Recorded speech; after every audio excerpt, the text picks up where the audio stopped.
প্রধান উপদেষ্টার বাসভবন যমুনা এলাকায় সাংবাদিকদের উপর যেসব পুলিশ হামলা করেছে তাদের আইনের আওতায় আনার দাবি তুলেছেন মাল্টিমিডিয়ার সাংবাদিকেরা।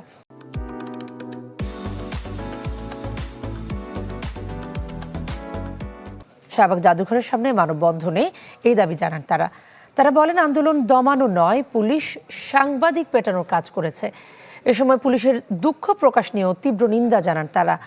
এদিকে কেন্দ্রীয় শহীদ মিনারে জুলাই ঐক্যের সমাবেশে বক্তারা বলেন, পুলিশের যারা জুলাই আন্দোলনে গুলি করেছে তারাই শুক্রবার জুলাই যোদ্ধাদের উপর হামলা করেছে। প্রত্যেককে চিহ্নিত করে আইনের আওতায় আনার দাবি জানানো হয় সমাবেশে।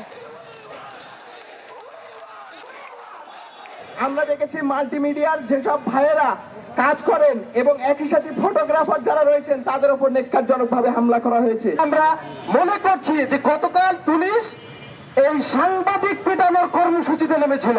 যদি কেউ আমাদের ভোট অধিকারকে আবার হত্যা করতে চায়, জুলাই যোদ্ধারা জীবন দিয়ে তার প্রতিহত করবে ইনশাআল্লাহ। যারা চাঁদাবাদ, সন্ত্রাস, দুর্নীতিবাদ, আপনারা মনে করবেন যে এক উসমান হাদি চলে গিয়েছে, আপনারা খুব আরামে থাকবেন, লাভ নাই।